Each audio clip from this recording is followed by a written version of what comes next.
Welcome to this incredibly interesting video. This video is a little pearl I found. It is a speech by Philip K. Dick, yes, that's really his name, that he gave in 1977 in France. And he was an author about science fiction novels, and he experienced shifting into another timeline that was very different from the timeline he was from. So he would describe an experience he had where he shifted into a timeline where Germany won World War II, and he shifted back.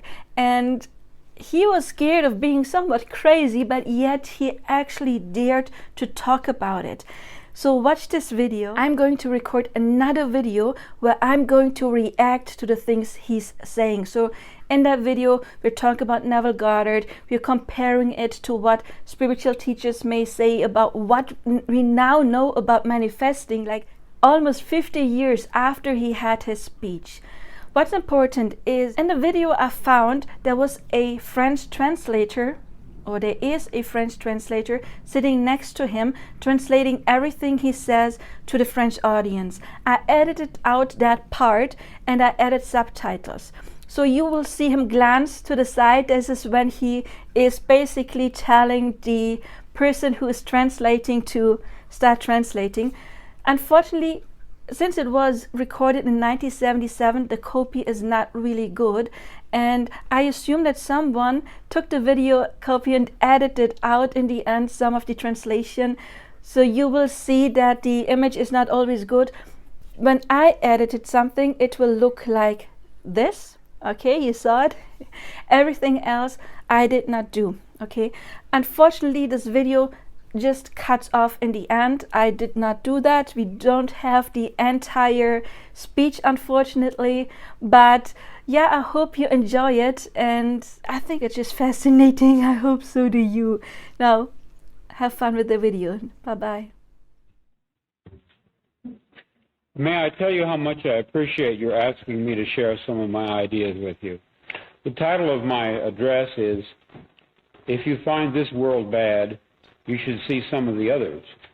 I would like to confess that I've been asked to cut about 2/3 of my speech out and deliver as short a speech as possible. Upon examining my speech, I find that it is very easy to remove 2/3 without doing any injury to it. I even considered cutting 3/3 out of it, but there was some trouble, so I abandoned that idea. The subject of this speech is a topic which has been discovered recently and which may not exist at all. I may be talking about something that does not exist. Therefore, I'm free to say everything or nothing. I can hardly make an error if there is no such thing as orthogonal time. Orthogonal or right-angled time is the topic of my speech. We are accustomed to supposing that all change takes place along the linear time axis, from past to present to future. The present is an accrual of the past and is different from it. The future will accrue from the present on and be different yet. That an orthogonal or right-angled time axis could exist, a lateral domain in which change takes place, processes occurring sideways in reality, so to speak, this is almost impossible to imagine. How would we perceive such lateral changes? What would we experience? What clues, if we are trying to test out this bizarre theory, should we be on the alert for? In other words, how can change take place outside of linear time at all, in any sense, to any degree? Let me present you with a metaphor. Let us say that there exists this very rich patron of the arts. Every day on the wall of his living room above his fireplace, his servants hang a new picture, each day a different masterpiece, day after day, month after month. Each day the used one is removed and replaced by a different and new one. I shall call this process change along the linear axis. But now let us suppose the servants temporarily running out of new replacement pictures. What shall they do in the meantime? They can't just leave the present one hanging. Their employer has decreed that perpetual replacement, that is to say, changing the pictures, is to take place. So they neither allow the current one to remain, nor do they replace it with a new one. Instead, they do a very clever thing. When their employer is not looking, the servants cunningly alter the picture already on the wall. They paint out a tree here, they paint in a little girl there, they add this, they obliterate that, they make the same painting different, and in a sense new, but as I'm sure you can see, not new in the sense of replacing it. The employer enters his living room after dinner, seats himself facing the fireplace, and contemplates what should be, according to his expectations, the new picture. What does he see? It certainly isn't what he saw previously, but also it isn't somehow, and here we must become very sympathetic with this perhaps somewhat stupid man, because we can virtually see his brain circuits striving to understand. His brain circuits are saying, yes, it is a new picture, it is not the same one as yesterday, but also it is the same one, I think. I feel on a very deep intuitive basis, I feel that somehow I've seen it before. I seem to remember a tree, though, and there is no tree. Now, perhaps if we extrapolate from this man's perceptual, mentational confusion to the theoretical point I was making about lateral change, you can get a better idea of what I mean. I mean, perhaps you can, to at least a degree, see that although what I'm talking about may not exist, my concept may be fictional, it could exist. It is not intellectually self-contradictory. Contemplating this possibility of a lateral arrangement of worlds, a plurality of overlapping Earths along whose linking axis a person can somehow move, can travel in a mysterious way from worse to fair to good to excellent. Contemplating this in theological terms, perhaps we could say that herewith we suddenly decipher the elliptical utterances which Christ expressed regarding the kingdom of God, specifically where it is located. He seems to have given contradictory and puzzling answers. But suppose, just suppose for an instant, that the cause of the perplexity lay not in any desire on his part to baffle or to hide, but in the inadequacy of the question. My kingdom is not of this world, he is reported to have said. The kingdom is within you, or possibly it is among you. I put before you now the notion, which I personally find exciting, that he may have had in mind that which I speak of as the lateral axis of overlapping realms, which contain among them a spectrum of aspects ranging from the unspeakably malignant to the beautiful. And Christ was saying over and over again that there really are many objective realms, somehow related, and somehow bridgeable by living, not dead men, and that the most wondrous of these worlds was a just kingdom in which either he himself or God himself or both of them ruled. And he did not merely speak of a variety of ways of subjectively viewing one world. The kingdom was and is an actual different place at the opposite end of continua, starting with slavery and utter pain. It was his mission to teach his disciples the secret of crossing along this orthogonal path. He did not merely report what lay there. He taught the method of getting there. But, tragically, the secret was lost. The enemy, the Roman authority, crushed it, and so we do not have it. But perhaps we can re-find it, since we know that such a secret exists. The kingdom is ever to be established here on earth, or whether it is a place or state we go to after death. I'm sure I don't have to tell you that this issue has been a fundamental one and an unresolved one throughout the history of Christianity. Christ and St. Paul both seem to say emphatically that an actual breaking through into time, that is specifically what they say, a breaking through into time, into our world, by the host of God, will unexpectedly occur. Thereupon, after some exciting drama, a 1,000-year paradise, a rightful kingdom will be established, at least for those who have done their homework and chores and generally paid attention, have not gone to sleep, as one parable puts it. We are enjoined repeatedly in the New Testament to be vigilant, that for the Christian it is always day. There is always light by which he can see this event when it comes. See this event. Does that imply that many persons who are somehow asleep or blind or not vigilant, they will not see it even though it occurs? Consider the significance which can be assigned to these notions. The kingdom will come here unexpectedly. This is always stressed. The rightful faithful shall see it, because for them it is always daytime. But for the others, what seems expressed here is the paradoxical but enthralling thought that, and hear this and ponder, the kingdom, were it established here, would not be visible to those outside it.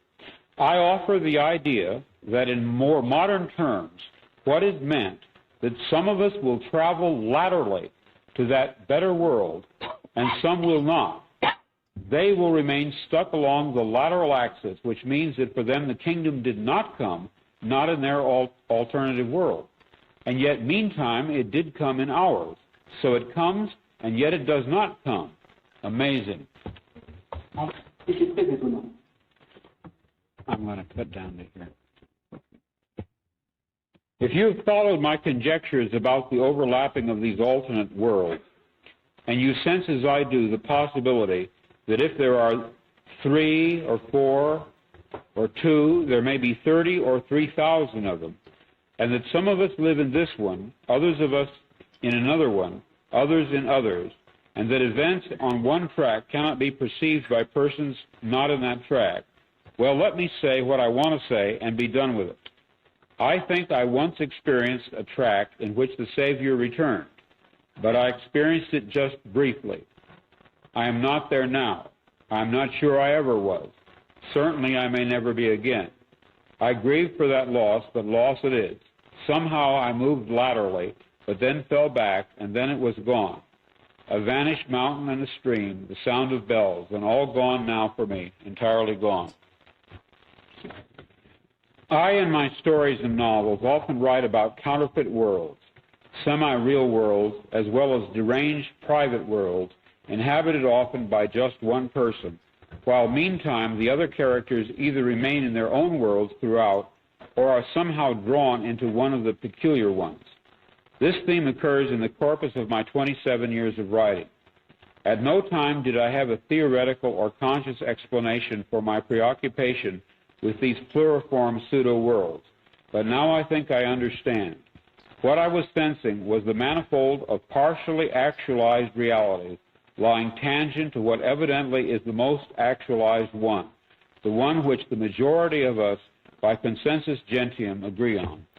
Although originally I presumed that the differences between these worlds was caused entirely by the subjectivity of the various human viewpoints, it did not take me long to open the question as to whether it might not be more than that in fact plural realities did exist superimposed onto one another like so many film transparencies. What I still do not grasp, however, is how one reality out of the many becomes actualized in contradistinction to the others.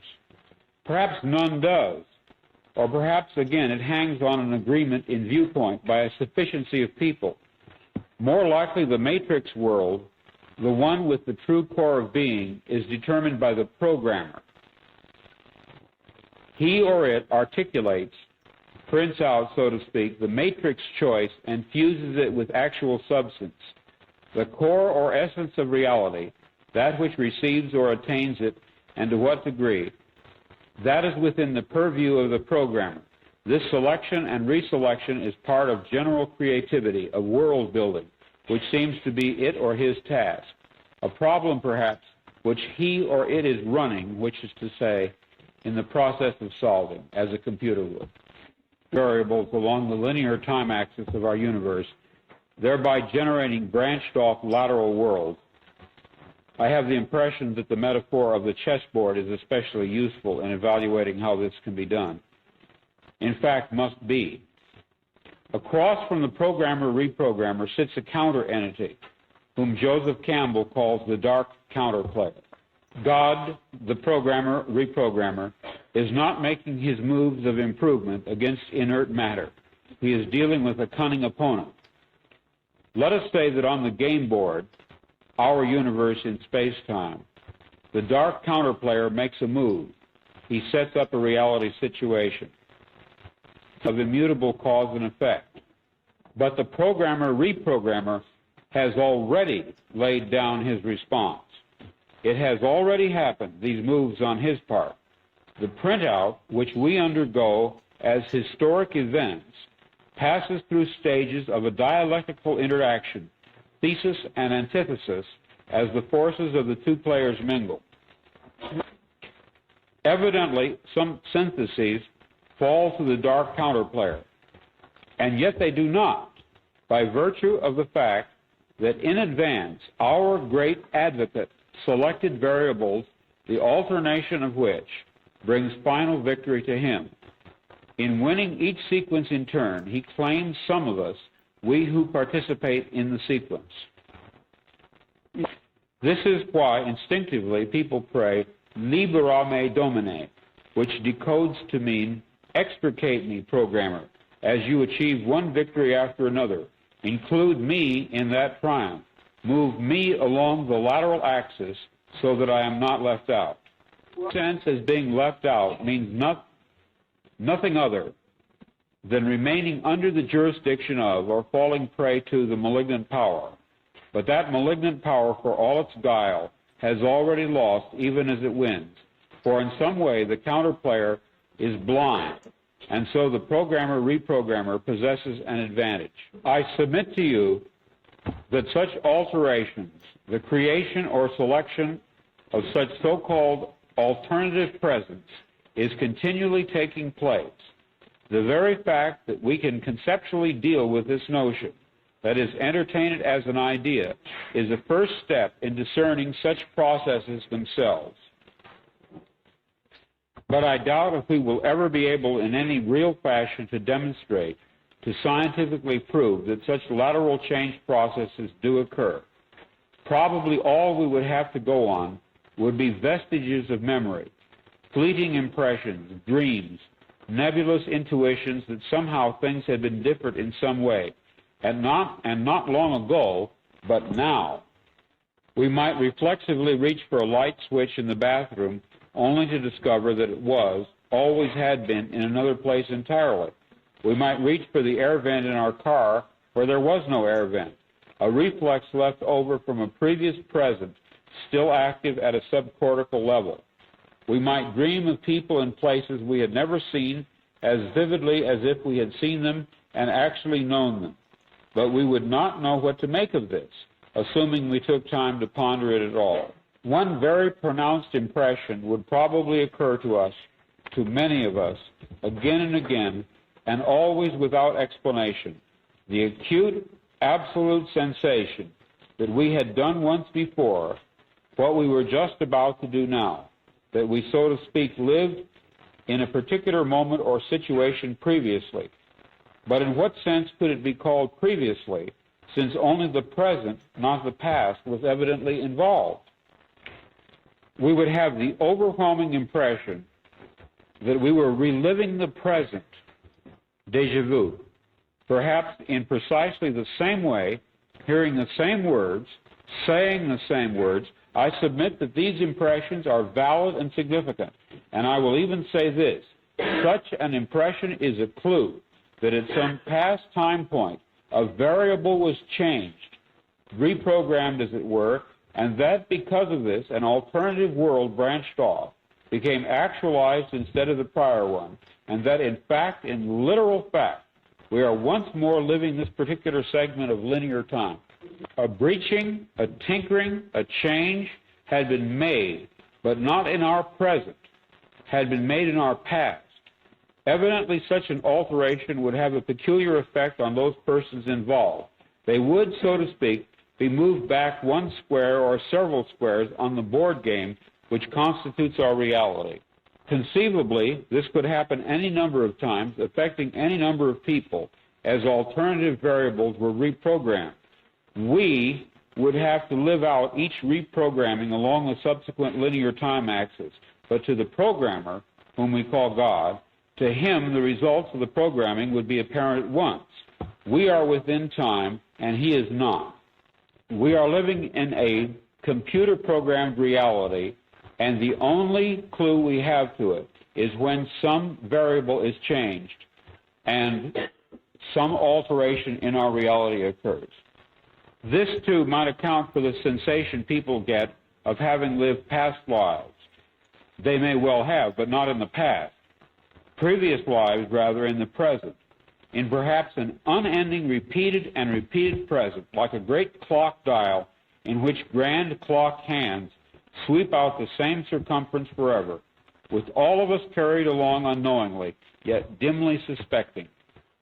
Since at the resolution of every encounter of thesis and antithesis between the dark counterplayer and the divine programmer, a new synthesis is struck off, and since it is possible that each time this happens, a lateral world may be generated, and since I conceive that each synthesis or resolution is to some degree a victory by the programmer, each struck-off world in sequence must be an improvement upon not just the prior one, but an improvement upon all the latent or merely possible outcomes.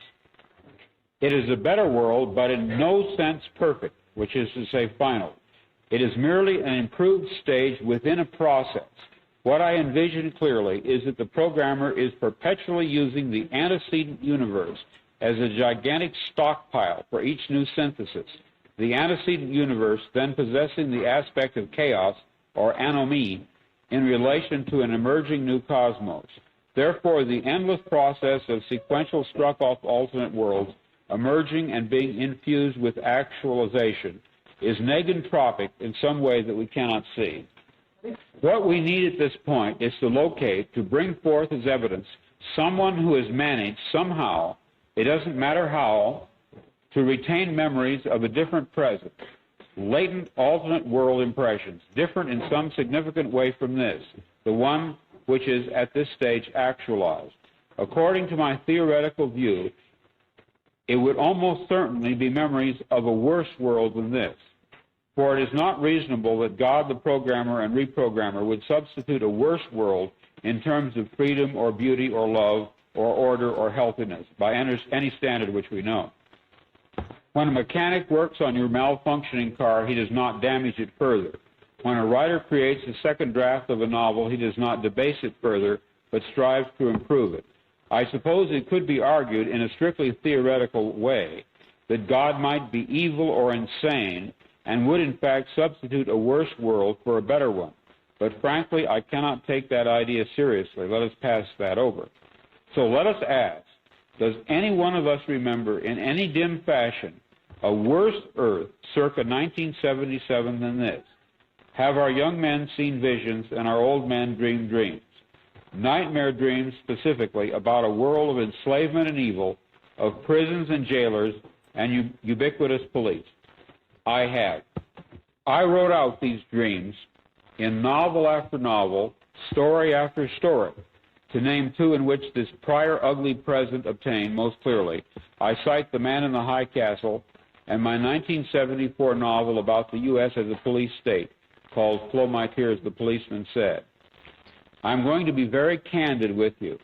I wrote both novels based on fragmentary residual memories of such a horrid slave state world. Or perhaps the term world is the wrong one, and I should say United States, since in both novels I was writing about my own country.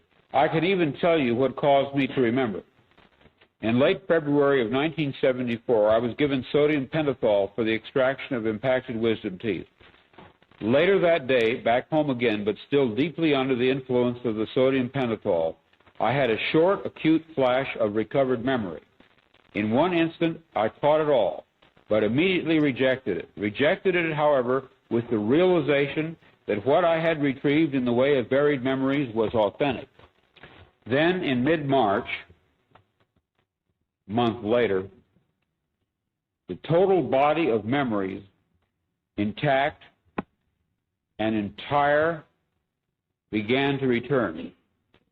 You are free to believe me or to disbelieve, but please take my word on it that I am not joking. This is very serious, a matter of importance. I am sure that at the very least you will agree that for me, even to claim this is in itself amazing. People claim to remember past lives. I claim to remember a different, very different present life. I know of no one who has ever made this claim before, but I rather suspect that my experience is not unique. What perhaps is unique is the fact that I am willing to talk about it. If you have followed me this far, I would like you to be kind enough to go a little further with me. I would like to share with you something I knew that is retrieved along with the blocked off memories. In March of 1974, the reprogrammed variables tinkered with back at some earlier date, probably in the late 40s. In March of 1974, the payoff, the results of at least one and possibly more of the reprogrammed variables lying along the linear timeline of our past set in. What happened between March and August of 1974 was the result of at least one reprogrammed variable laid down perhaps 30 years before, setting into motion a thread of change which culminated in what I am sure you will admit was a spectacularly important and unique historical event, the forced removal from office of a President of the United States, Richard Nixon, as well as all those associated with him. In the alternative world which I remembered, the civil rights movement, the anti-war movements of the 60s had failed, and evidently, in the mid-70s, Nixon was not removed from power. That which deposed him, if anything indeed existed that did oppose him or could oppose him, was inadequate. Therefore, one or more factors tending toward that destruction of the entrenched tyrannical power had retroactively to us come to be introduced. The scale, 30 years later, it had been 2,000 years ago at its inception. It was regarded as subversive and revolutionary, and let me add, this appraisal by the police authorities was correct. It took me almost 2 weeks after the return of my memories of my life in Track A to rid myself of the overpowering impression that all references to Christ, all sacerdotal acts, had to be veiled in absolute secrecy. But historically, this fits the pattern of a fascist takeover, especially those along Nazi lines. I also would like to tell you, if you have followed me this far, to accept my statement about my other memories under the sodium pentothal which returned. That world was a prison. It was dreadful. We overthrew it, just as we overthrew the Nixon tyranny, but it was far more cruel, incredibly so, and there was a great battle and loss of life. It was in February of 1974 that my blocked-off memories of Track A returned, and it was in February of 1974 that my novel, Flow My Tears, the Policeman Said, was released finally after two years' delay. It was almost as if the release of the novel, which had been delayed so long, meant that in a certain sense it was all right for me to remember. That is, to remember that the book was not fiction. The book was based on subliminal memories which I had of such a world. But perhaps until the book was actually released, it was better that I did not remember. Why that would be, I do not know. But I have the impression that the memories were not to come to the surface until the material had been published very sincerely on the author's part as what he believed to be fiction. Perhaps, had I known, I would have been too frightened to write the novel. As it was, I was very frightened anyway. There was something about the novel that frightened me a great deal. Or perhaps I would have just shot off my mouth and told everybody and somehow interfered with the effectiveness of that book and such other books of mine as Man in the High Castle, which were also based on residual memories. The effectiveness of those novels might have been impaired. I do not even claim there was an intended effectiveness. Perhaps there was none at all. But if there was one, and I repeat the word if emphatically, it was almost certainly to stir subliminal memories in readers back to dim life, not a conscious life, not an entering consciousness as in my own case, but to recall to them on a deep and profound, albeit unconscious level, what a police tyranny is like and how vital it is now or then, at any time, along any time track, in any world, to defeat it. In March of 1974, the really crucial moves to depose Nixon were beginning. In August, 5 months later, they proved successful. It seems to me that in many ways, ideas have a life of their own. They appear to seize on people and make use of them. The idea which seized me 27 years ago and never let go of me is this: any society in which people meddle in other people's business is not a good society, and a state in which the government quote, knows more about you than you know about yourself, as it is expressed in my novel Flow My Tears, the policeman said, is a state which must be overthrown. It may be a theocracy, a fascist corporate state, or reactionary monopolistic capitalism, or centralistic socialism. That aspect does not matter. And I am saying not merely it can happen here, meaning the United States, but rather it did happen here, meaning the United States. I remember I was one of the secret Christians who fought it, and at least to some extent helped overthrow it. And I am very proud of that, proud of myself in Time Track A. When I use the word Christian there, I do not mean Christians as they are now. I mean Christians as they were, say, 2,000 years ago, enemies of a powerful empire. When I saw Star Wars this morning, I thought to myself, déjà vu. There is, unfortunately, for me, a somber intimation which accompanies my pride in the work that I did in that alternate Earth. I think that in that previous world, I did not live past March of 1974. In this track here, which I will call track B, we fought a much lighter tyranny, a far stupider one. Or perhaps we had assistance, the anterior reprogramming of one or more historical variables came to our rescue. Sometimes I think, and this is of course pure speculation, a happy fantasy of my soul, that because of what we accomplished there, or anyhow attempted to and very bravely, we who were directly involved were allowed to live on here, past the terminal point which brought us down in that other worse world. It is a sort of miraculous kindness. This gracious gift serves to delineate for us, for me at least, some aspects of the program. It causes me to comprehend him after a fashion. I think we cannot know what he is, but we can experience his functioning, and so can ask, what does he resemble? Not what is he, but rather what is he like? First and foremost, he controls the objects, processes, and events in our space-time world. This is, for us, the primary aspect, although intrinsically he may possess aspects of greater magnitude but of less applicability to us. I have spoken of myself as a reprogrammed variable, and I have spoken of him as the programmer and reprogrammer. During a short period of time in March of 1974, at the moment in which I was re-synthesized, I was aware perceptually, which is to say aware in an external way of his presence. At that time, I had no idea what I was seeing. It resembled nothing that I had ever heard described. It resembled plasmic energy. It had colors. It moved fast. It collected and then dispersed.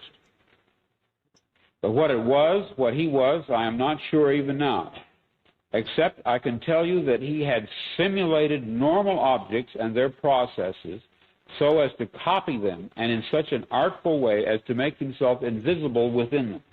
As the Vedantas put it, he is the fire within the flint, the razor within the razor case. Later research showed me that in terms of group cultural experience, the name Brahman has been given to this omnipresent, immanent entity. One thing I really want you to know, I am aware that the claims I am making, claims of having retrieved buried memories of an alternate present and to have perceived the agency responsible for arranging that alternation, these claims can neither be proved nor can they be even made to sound rational in the usual sense of the word. It has taken me over 3 years to reach the point where I am willing to tell anyone but my closest friends about my experience beginning back at the vernal equinox of 1974. Il y a une chose que j'aimerais bien que vous sachiez. Je me rends compte. One of the reasons motivating me to speak about it publicly at last, to openly make this claim, is a recent encounter I have undergone, which, by the way, bears a strange resemblance to Hawthorne Abinson's experience in my novel The Man in the High Castle with the woman Juliana Frink. Juliana read Abinson's book about a world in which Germany and Japan and Italy. Now, this is a little difficult if you haven't read the book. but he wrote a novel in which Germany, Italy, and Japan lost World War II. And he was living in a world in which they had won World War II. Juliana read Aubenson's book about a world which the Axis lost, and she felt she should tell him what she comprehended about the book. In other words, that his novel was true. Now, this final scene in Man in the High Castle has been the source for a similar scene in my later story, Faith of Our Fathers, where the girl Tanya Lee shows up and acquaints the protagonist with the actual reality situation, which is to say that much of his world is delusional and purposefully so. In other words, it's a common theme in my writing that a dark-haired girl shows up at the door of the protagonist and tells him that his world is delusional, that there's something false about it. Now, in Man in the High Castle, the situation is ironically reversed. The girl that comes to the door tells an author that his book of fiction is true. For several years, I have had the feeling, a growing feeling, that one day a woman who would be a complete stranger to me would contact me and tell me that she had some information to impart to me, and then she would appear at my door just as Juliana appeared at Hawthorne Aubenson's door, and that forthwith, in the gravest possible way, she would tell me exactly what Juliana told Aubinson, and that is that my book, like his, was in a certain real, literal, and physical sense not fiction but the truth. Well, this did finally happen to me. I even knew that her hair would be black. I had an actual complete sense of what she would look like and what she would say. My door, and I am speaking of a woman who had systematically read every single novel of mine, which is more than 30 novels, as well as many of my stories. She did appear. She was a total stranger, and she did inform me of this fact, that some of my fictional works were in a literal sense true. Now, I had posited in 1974, when my memories of this alternate world came back, that if these memories were authentic, that it was only a matter of time before a contact, a cautious, guarded probing by someone would occur, initiated by a person who had read my book and for one reason or another deduced the actual situation. I mean, knew what the significant information was which the books and stories carried. Now, this woman knew from my novels and stories which world I had experienced, which of the many.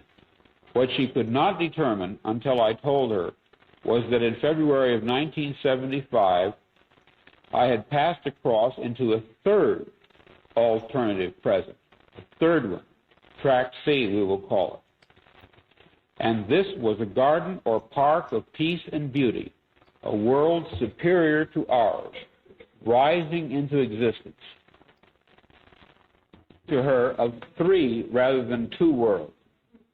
The black iron prison world, which had been our intermediate world in which oppression and war exist but have to a great degree been cast down, and then a third alternative world which someday, when the correct variables in our past have been reprogrammed, will materialize as a superimposition onto this one, and within which, as we awaken to it, we shall suppose that we have always lived there. The memory of this intermediate one, like that of the black iron prison world, eradicated mercifully from our memories.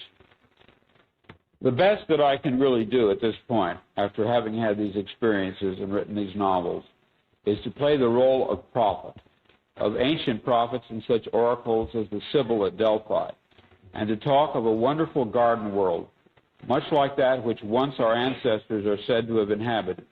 In fact, I sometimes imagine it to be exactly that same world restored, as if a false trajectory of our world will eventually be fully corrected, and once more we will be where once many thousands of years ago we lived and were happy. During the brief time I walked about in that garden world, I had the strong impression that it was our legitimate home, which somehow we had lost, The time I spent there was short, about 6 hours of real elapsed time, but I remember it well. In the novel I wrote with Roger Zelazny, Deus Irae, I describe it toward the end at the point where the curse is lifted from the world by the death. What's amazing to me about this park-like world, this tract C, was the non-Christian elements forming the basis of it. It was not what my Christian training had prepared me for at all. Even when it began to phase out, I still saw sky, I saw land and dark blue smooth water, and standing by the edge of the water, a beautiful nude woman whom I recognized as Aphrodite. At that point, this other, better world had diminished to a mere landscape beyond a golden rectangle doorway. The outline of the doorway pulsed with laser-like light, and it all grew smaller and was at last gone from sight. The 3 to 5 doorway, devouring itself into nothingness, sealing off what lay beyond. I have not seen it since, but I had the firm impression that this was the next world, not of the Christians, but the Arcady of the Greco-Roman world, something older and more beautiful than that which my own religion can conjure up as a lure to keep us in a state of dutiful morality and faith. What I saw was very old and very lovely. Sky, sea, land, and the beautiful woman, and then nothing, for the door had shut, and I was closed off back here.